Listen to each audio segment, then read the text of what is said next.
recorded. That should have been live. Here we are. There we are. So for the audience, we think it's part of our charm that we're utterly unprepared always. Like, oh, are we live? So hopefully you agree. The thing is, that's so funny. Is like you'd think, you would think that we would really be like ready for it, but there is a slight lapse from when it counts down for us, when the timing countdown stops and then your live actually turns on. So like there's this moment of time. That's what it is. It's a user interface problem, Lenny. It is not us. That is. Darn you, StreamYard. So yes, exactly. Yes. Exactly. It's a UX problem. You need to do some research on that. Yes. Or anyway. We're happy to be here though. That's really what it's all about, right? We're just happy to be here. So happy to be here. Lots to talk about. And you know, I do look forward to this. This really is one of the highlights of my week. So it's good. It's good. Well, we are having crazy wind here today. You know, I know that this week you and Jasmine on our team were talking about like tornado warnings and all that, but it's so windy here. Tim and I lost our mailbox. Like, oh no, I didn't lose anything. So we lost it. Literally. How did it because I guess our mailbox post, I don't know, it snapped. So wow. I'm like, oh, we lost our mailbox today. So I don't know what our mailman's gonna do, because it is like the mailbox itself, the thing snapped and the mailbox itself like went bouncing down our driveway. And I'm like, well, that's not good. Well, there's something on the honeydew list for this weekend for Tim. Right? Exactly. Saturday. I had the same thought. I'm like, oh, there's your to-do. Have you been wanting? Do you have an HOA that has a very specific mailbox? Can you get creative? Oh no. We can do whatever we want. But I am pretty much like, I'm so like Connecticut conservative with my my email. Look, like I like my mailbox to look kind of, very nondescript, just correct. But next door to us, there's a firefighter and they have a firebox that's their mailbox. And on the other side of us used to live a plumber and his mailbox was like plumbing tubes. So we do live in sort of a creative area where people get very comfortable doing whatever they do. But no, I like a mailbox. I just like a good old like wooden post painted white with like green mailbox to kind of match our shutters. Like I'm pretty. There you go. I get it. I understand. I'm very creative, not when it comes to my house aesthetics. More of I like that, kind of more traditional design. Anyway, enough about that. You don't all want to come back shopping with us this week. Well, no, I have my honeydew list to deal with. So, but today is International Women's Day, and somebody creative, the home, those kind of stereotypes, but owning those things. Okay. Or, like solid work worlds for many of the women that are listening. Open mouth, insert foot, stupid guy. I was trying to talk about the never mind. There's no way for me to dig myself out. It was meant as a compliment, not as anything else. I'm sorry. I was trying to find a clumsy segue. Sometimes it just levels out a little bit wrong. But no, the spirit of today is International Women's Day. And, it's a good day. I think we have a link. It's a good day to check out a Wire Women in Research post on kind of where we're at right now. And, the reality is female executives still have not reached,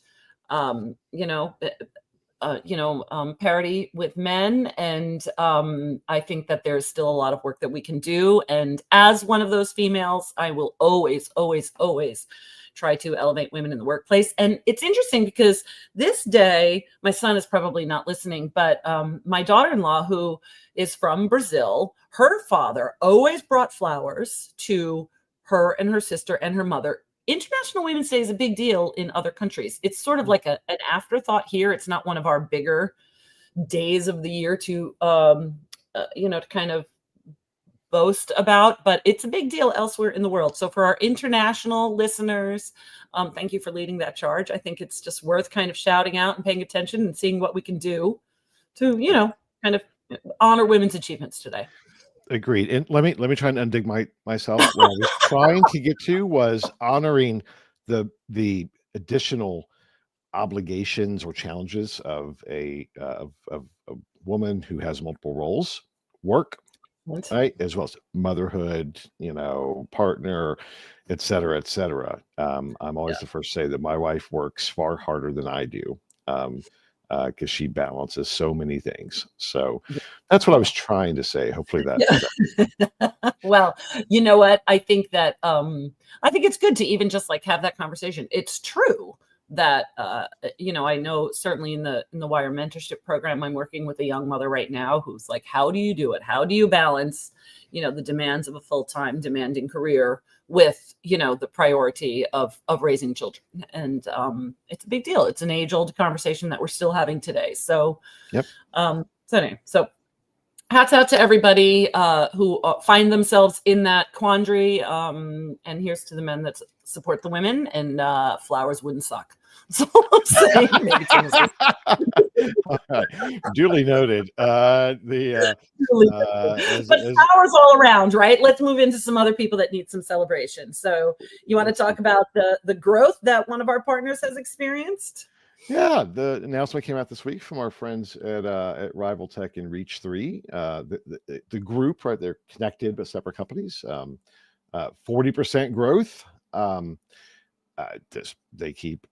They keep growing, and that's fantastic. And I think I had the opportunity to actually work with them on some stuff recently, and that interconnectedness of they're a technology driven but service-led organization between Rival and Reach3, which we've talked about forever. That's fundamentally kind of a winning combination. Sometimes you see a different one where it's more technology first and service underneath.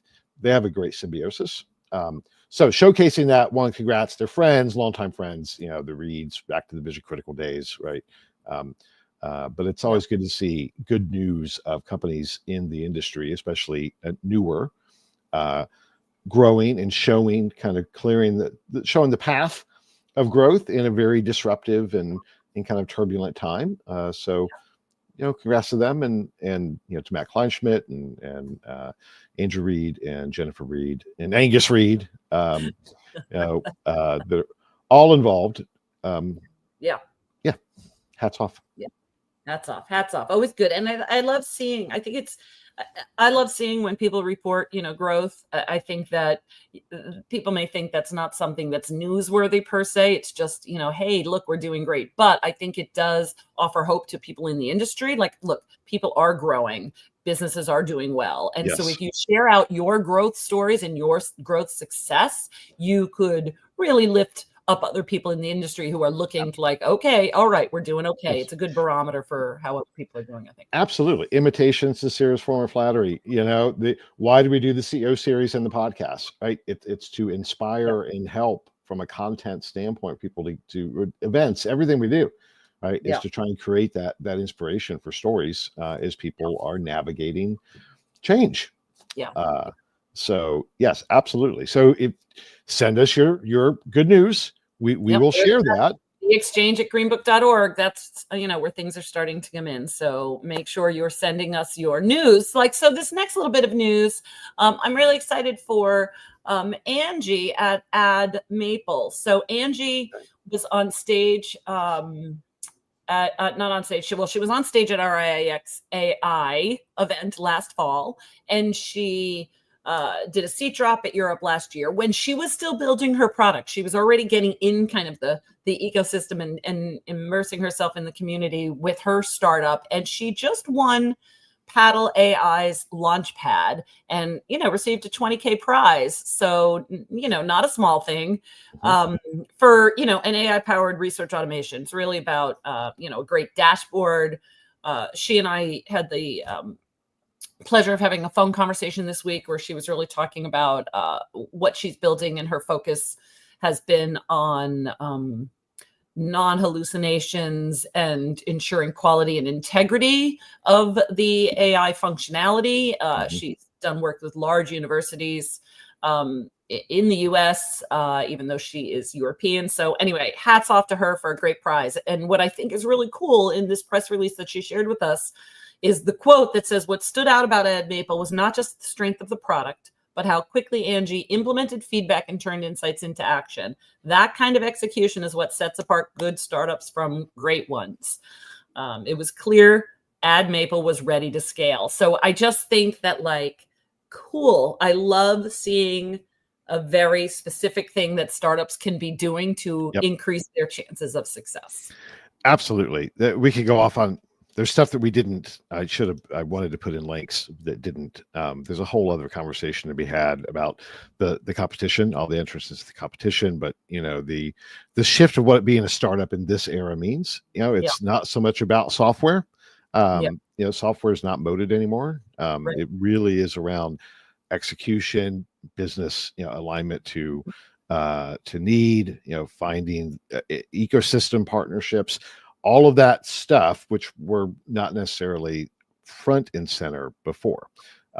This concept of, service as a software, it's really changing. So for companies like AddMaple and others that are on the forefront, they're paying attention to these trends, and those companies can look very different than even the startups of a year or so ago that tended to be more, SaaS oriented. So very cool. Excuse me. We should segue into record number of entrants into our competition, because we are coming up on IIEX North America, and record number. What did we have? Like over 40? Like it's 46. With almost with 45 of them being some flavor of AI. Yeah. So there's that. But yeah, I mean, record number of entrants. So I love the just sheer number of startups that we have in our industry, certainly in the Green Book community. I'm really excited for all of them. Some of them are some of the entrants. I'm not one of the judges. I don't believe you are either. We are not. We are not. Never have been. We stay objective there. We bring in the pros, right? Right. No judging ever. So yeah. And I mean, we have on our panel of judges, representing, corporate, representing consultancy, representing mergers and acquisitions. Like, we have some great representative previous winners. Our judging panel for this competition is really stellar. So they had their work cut out for them with so many entrants, and I think we will be announcing the finalists. It could be any day now. I'm not exactly sure when, but that portion of the program is over. And then those finalists, if you do not know, those 5 startups get to present at North America, and then we crowdsource for the winner. So it's such a great program, and I'm just really excited about this year's entrance. It is. And it also brings up that it was that many entrants. It used to be back in the day when we first started the competition, we had lots of room in the event for trying to show even the runner-ups. That's more of a challenge now for a variety of reasons. But we're thinking, right? Yeah.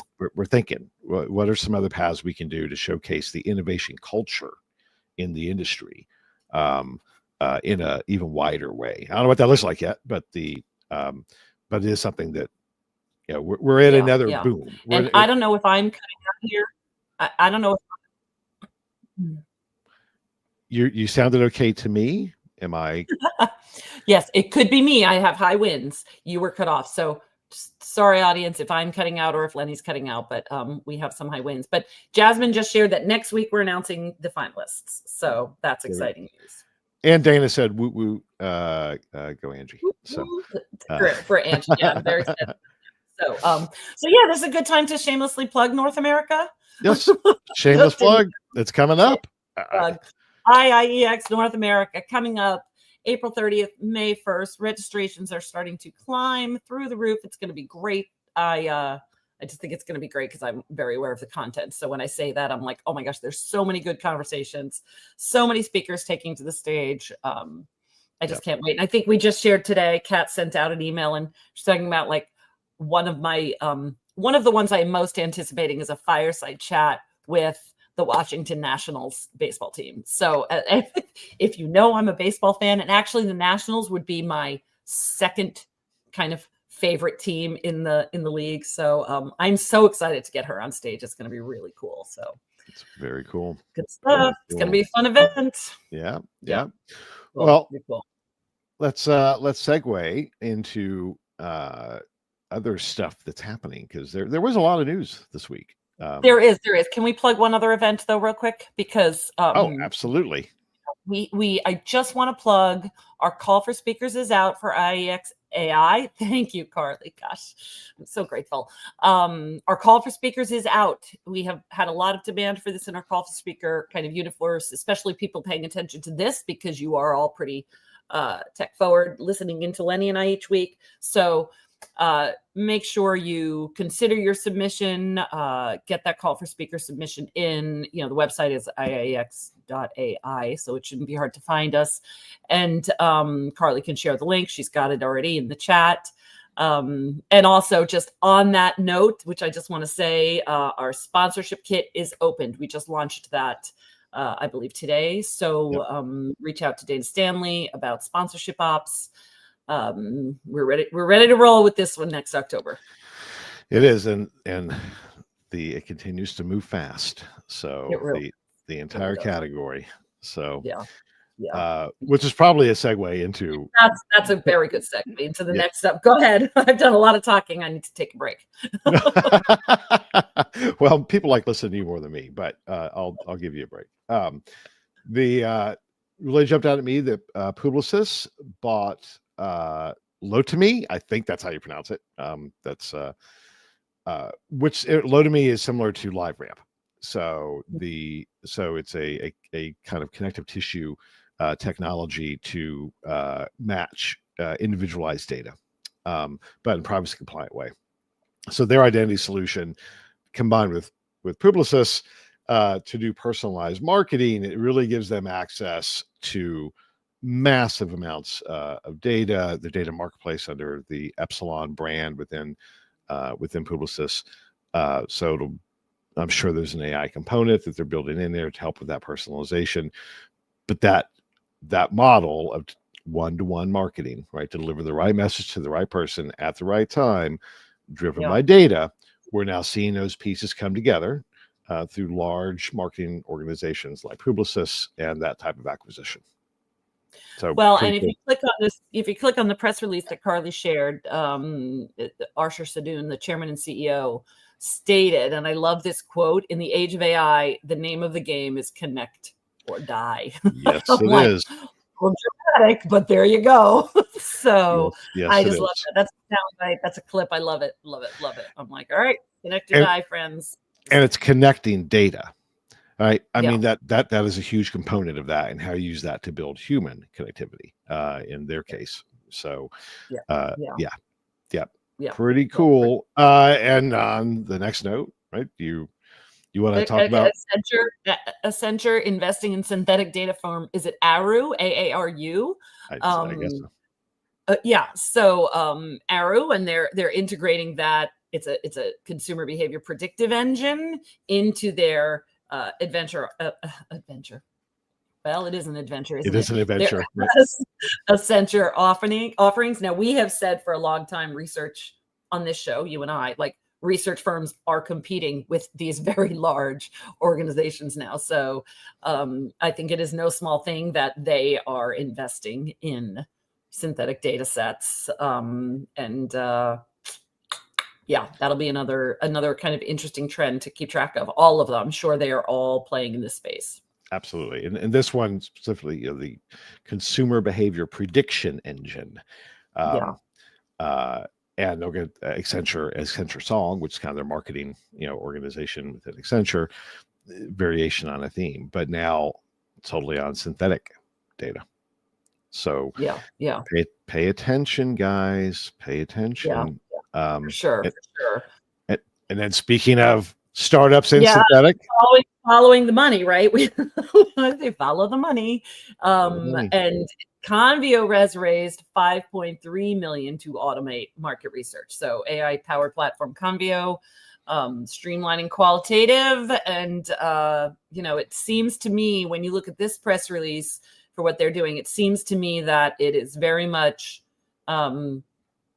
conversing with existing knowledge sets, but also then launching new research and then doing some analysis. So kind of the taking that knowledge management to the next level is how I interpreted this one. So to be able to, ask a business question and get some answers rather quickly, it's going to be, it's pretty cool tech.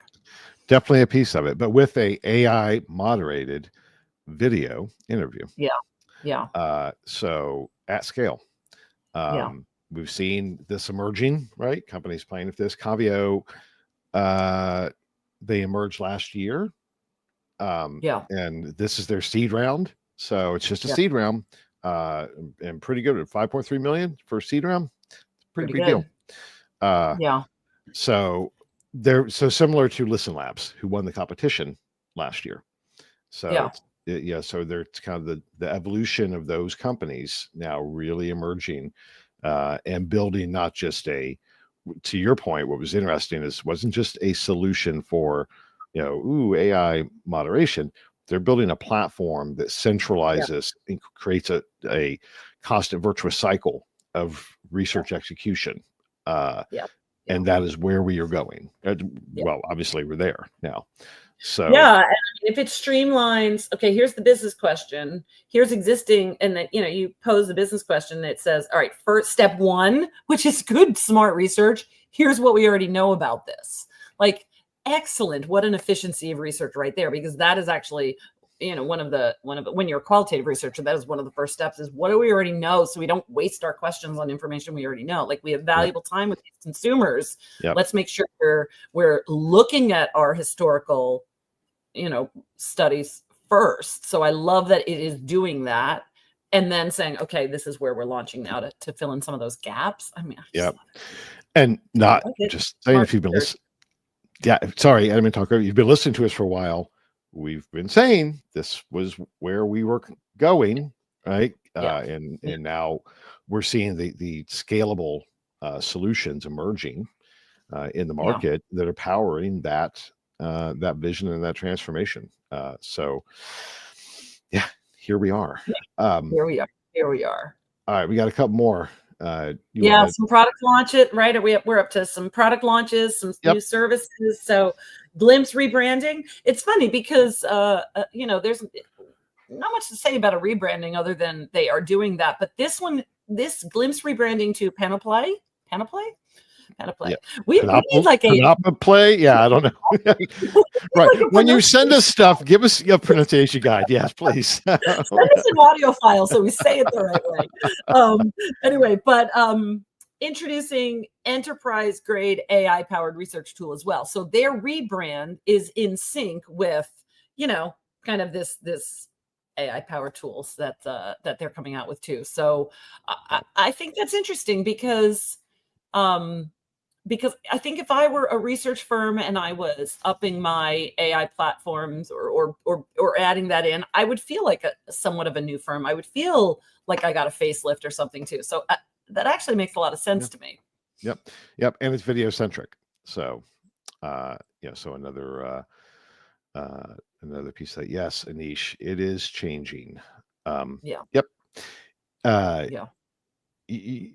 So I'll throw some out real quick. There's a Watch the CEO series. There is a interview that I just did with quilt.ai. I just did this morning, the CEO. I'm not sure when it's going to drop, but Anish, to your point, right? It was one of those interviews, and I actually said pause. Some people are listening on YouTube. You have to read his quote out loud. So, sorry. MR landscape is changing. A lot of money into non-research startups powered by technology. A big threat to MR companies. So, while I was doing this interview, because it's an example of this, everything we're talking about, right? Into your quote. I even said to our market research company listeners that probably feel an urgent need to go to the bathroom right now. Oh crap. But the interesting thing is these companies are emerging into a place where they're looking to build ecosystems. So yes, some of this stuff can be very scary to the traditional model, no doubt. But they need help too. So because they don't understand the space, and a lot of these companies are looking for connections and resources and building new ecosystems. So keep that in mind. It is changing. It doesn't have to be, oh crap. unless just the sheer fact of change makes you say, "Oh crap." Otherwise, a lot of people it does. You know, like in their defense, a lot of people makes them very uncomfortable. But yep. here we are. It's what's going to happen. So Here we are. All right, we got a couple more, and I know we're coming up on time.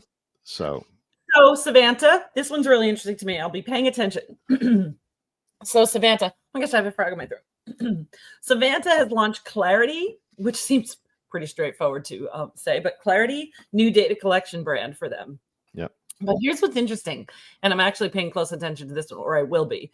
In this press release that we picked up from Research Live, it says the senior leadership team has not been publicly revealed. I love a good mystery. I'm like, all right then. So, so who you got there? I'm so curious about that. So I just feel like it's a little bit cloak and dagger and a little bit dramatic for the industry, but I'm yeah, come on, Vin. Vin, drop us a line. Vinda Roberts, tell us what's going on. Yeah, I just think it's great. So obviously Savant has been a partner of ours for for the eons, and anyway, I'm really curious as to what they're doing. So their brand is going to be focused on improving data collection, which we know we need. That's one of our big industry challenges, right? Is all the problems with data collection. So yep. See what's going on. Segue. Our friends at Pure Profile, full disclosure, I'm an advisor to them. They launched their synthetic data solution, synthetic responses. Now, interestingly, they are taking that approach of supplementing sample. So Pure Profile at their core is a sample provider. They do more than that.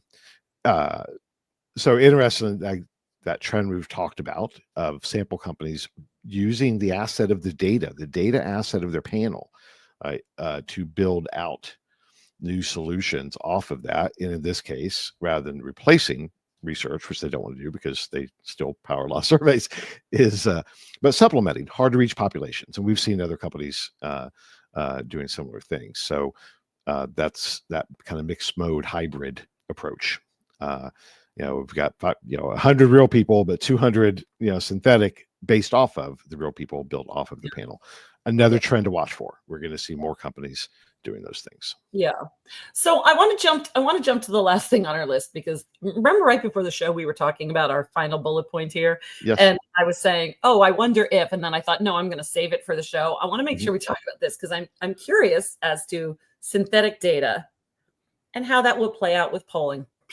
Anyway, spoiler alert, lady, that's what I want to talk about. So So jumping ahead in our list, but to the audience, it doesn't matter. You don't know what I just jumped over. Disney shut down 538. Okay, amid some job cuts at ABC. It's at ABC. It was at ABC, right? Or ABC host. Yeah.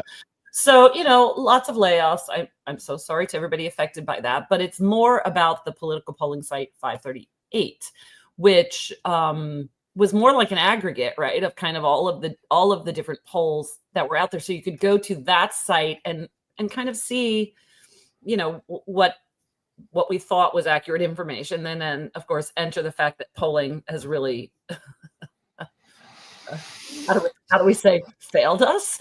Recently not been accurately working, needs an overhaul. I don't really know all of the things without digging into so much. And we did our podcast episode on that last year as well. But I just feel like I want to make the connection between shutting down a polling site, problems with polling, and synthetic data, and just throw it out there. Do we think that's coming? Are there going to be synthetic data sets that will be part of a polling process in the future that may actually do a better job than people?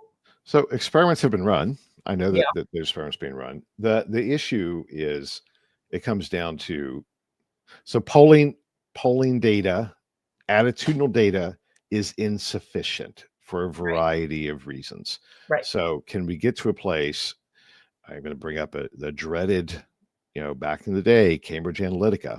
Now, they may have been nefarious bastards. Set that aside, right?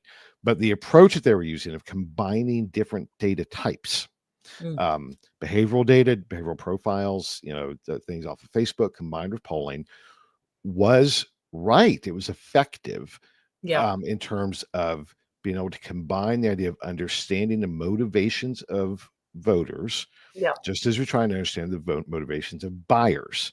So it's the same idea. So right. They do gap if they can, if we can connect some of our methodologies and say, what is the say do gap and how do we account for that? Correct. What is the solution? Because I sure think that this could be a really interesting time for some synthetic assists. It absolutely. And that is the push in panels, in data, is that synthesis of attitudinal, behavioral, transactional, right? We see that every week. We talk about news that is related to that synthesis of data sets that are feeding AI training sets, a piece of that to predict behavior.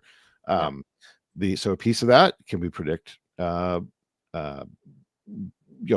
or political outcomes. The results that I've seen are interesting. They are not exact. And I think that may be the challenge, is that within the world of politics, 1% is a big damn deal. So it is that the accuracy is a determinative factor. And the problem 538 was that the data inputs were often wrong. From a percentage perspective, right? Oh, well, it's only 2 or 3%. Well, 2 or 3% makes or breaks elections. So there's some work to be done to get to the level of accuracy, to your point, to get there. And that's what I want to see. I want to see great strides.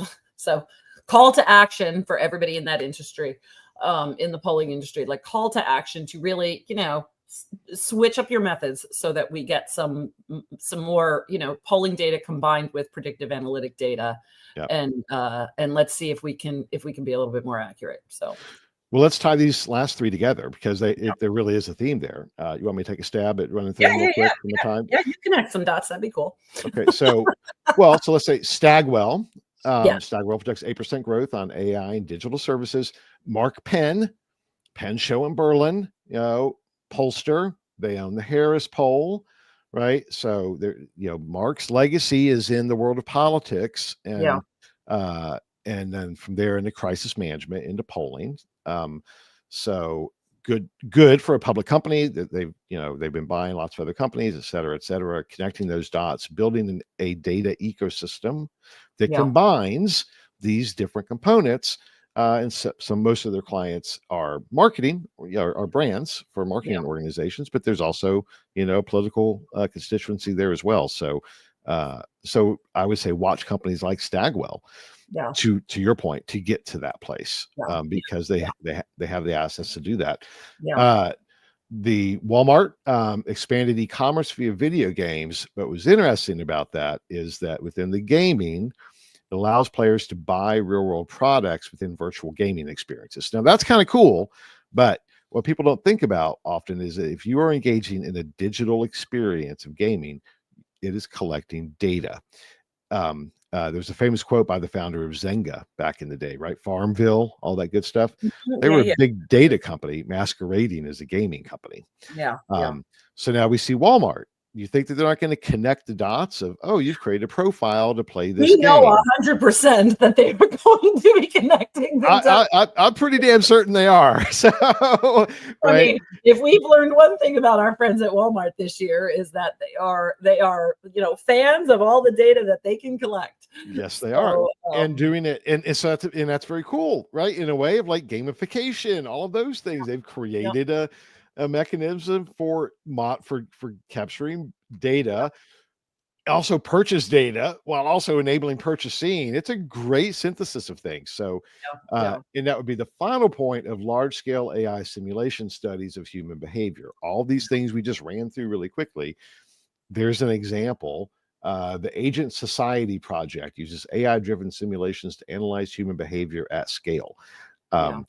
That type of stuff is happening in both the academic and the commercial world, to synthesize. See the throughput here. It's synthesizing information to predict behavior from a marketing standpoint, is to deliver the right message to the right person at the right time. And inherently, back to your point, politics is just marketing. So and if we can if we can trust that, this is my trust that these types of studies, this, agent society, for example, looking to study human behavior, as long as the studies are taking place at a high or academic level, to work on predictive modeling of human behavior, and then we can combine that with what humans say, then maybe we'll actually get to a place where we're like, okay, here's how they behave, here's how they say, and we have learned. Right. Because we've done all sorts of correlations to what might actually happen. So, yep. We'll go back to the so maybe it won't be as much of a cluster, as it has been. Right. But that is the point that we've been talking about for a very long time, is the technologies now exist for us to synthesize information. To your point, what do we already know? Yeah. Then the primary research process is, now let's fill in the gaps of information, and that very continuous iterative process. Yeah. And that's probably going to look a lot more qualitative than quantitative, as far as the form factor. So here we are. We've just ran through all these examples. They are just reinforcing the vision that we've been talking about manifesting, not because we're so smart. Well, you are, I'm not, but you are too. You are also smart. No, well, thank you. But just seeing these things, I just put my foot in my mouth all the time. So, but anyway, here we are, guys. The world's changing, but we're here to help you figure it out, understand what's happening, so you can adapt and thrive. Yes. And I'm enjoying this click and now that I'm learning. Now, speaking of the user interface, now that I'm learning how to click on these things again. Here's our email. Shout out to me and Lenny. Anytime you either have something to share with us that you're hoping that we talk about, you can even just pitch topics to us. Reach out. We're paying attention, and we'd love to hear from you. So, and real quick, Matt, thank you. You were public about being ill recently. Glad you're back. Glad you're okay, buddy. Super illuminated episode today, Karen and Lenny from Matt Valley.